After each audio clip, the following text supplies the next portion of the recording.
How did you get your start in politics? I got my start in politics, in partisan politics, at the age of 19 when I got active in the College Republican Club at Cal State Fullerton in 1981. In fact, I started the Cal State Fullerton College Republican Club. It had died off like college Republican clubs often do. So I cranked it up and we started registering voters. And as you may recall, at that point during Ronald Reagan's tenure, there was quite a pushback against his effort to rebuild America's armed forces. And so on campus, we had a very virulent left-wing kind of pacifist student movement that was trying to promote a U.S. nuclear freeze. And so we had a lot of work to do where we were constantly pushing back against the left. And I remember my very first speech was to the Republican Women Federated of Fullerton. And the speech was about the Solidarity trade union movement in Poland and why that might lead to the downfall of the Soviet Union. So what made you decide to run for the U.S. Senate? Well, there's a lot of things going on in America right now that are very troubling. Most especially this massive expansion of government fueled by debt, much of it borrowed from China. As the father of two daughters, 18 and 13 years old, you realize things like this stimulus plan that the president pushed through in 2009 is going to cost each average American about $280 a month in principal and interest for the rest of their lives to pay back. And that's just one of President Obama's initiatives. So when you look at this massive expansion of government, you realize the implications it's going to have on future generations for their economic liberty. And then you further see that the Constitution seems to be an optional document these days with so many of our politicians. It's that sort of thing that motivates me to get up every day and get out there and fight to try to win the votes of Californians to become a United States Senator. What separates you from your opponents? Well, I think a couple of basic things. First of all, one of my opponents is very experienced, Tom Campbell. In his record, though, just last year he backed the largest tax increase in U.S. history at the state level. He backed a 32-cent a gallon gas tax increase. He's backed carbon taxes. He's backed AB 32, which is California's version of cap and trade. He's liberal socially, which perhaps in this environment is not as key as we're focusing on the economic and basic constitutional issues. But Tom Campbell is, by all national definitions, a moderate to liberal Republican. I'm a conservative Republican. Now, Carly Fiorina claims to be a conservative these days, but recently she said she would have voted to back Sonia Sotomayor for the U.S. Supreme Court. Same position, of course, that Tom Campbell and Barbara Boxer had. I said I would not have voted to confirm Sonia Sotomayor because she placed a higher emphasis on empathy, which is certainly an admirable human quality, than on following the Constitution. And I think that our Supreme Court justices should be following the U.S. Constitution. Another issue is the cap and trade energy tax. While she was chief economic advisor to John McCain, she was in favor of it. She's gradually moved to the right on that, and I certainly welcome that development.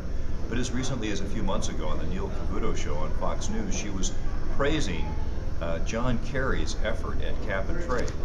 That's not the sort of values that I would expect a conservative Republican to favor.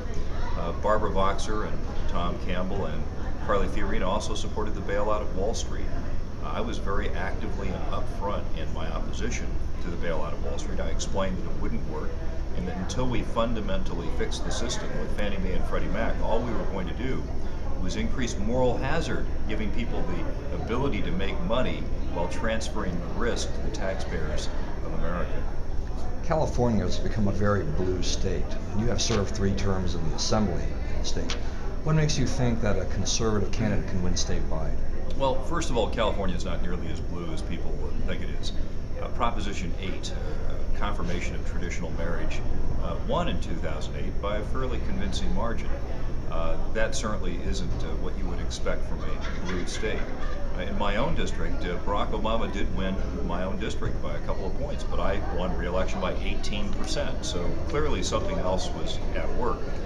And if you compare California to Massachusetts, where Scott Brown came from 30 points down in December, winning by 5 points in January, it's instructive to see that Scott Brown was one of 5 state senators in a state senate of about 35 people, meaning he was outnumbered about 7-1.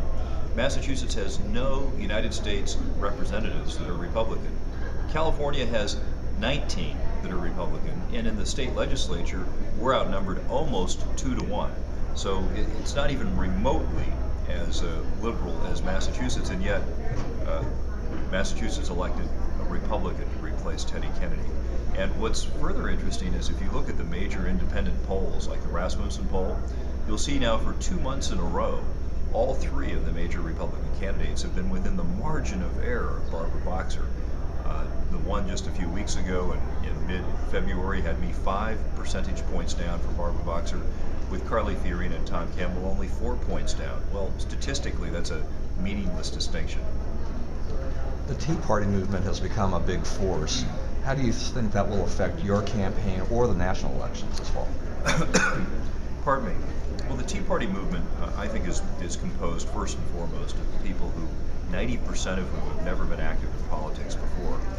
These are individuals who I think have gotten active because of certainly the concern over what the Democrats are doing, but also a lingering distrust over the Republicans. In other words, if Republicans had been beaten fair and square in 2006 and 2008 because they were following their principles and the public just got tired of them, and then the president and Nancy Pelosi and Harry Reid and Barbara Boxer lurched to the left, I don't think you would have seen a Tea Party movement. But the reason why we have the Tea Party movement is because Republicans, by and large, abandoned many of their principles.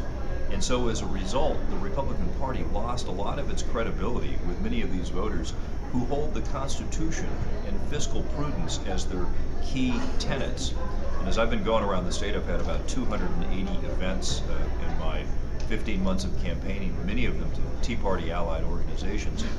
What I find is that the overwhelming concern is with the Constitution. The overwhelming concern is with living within the budget, living within your means, and as a result, these individuals are not yet ready to re-embrace the Republican Party because they view the Republican Party as having burned them in 2006 and 2008.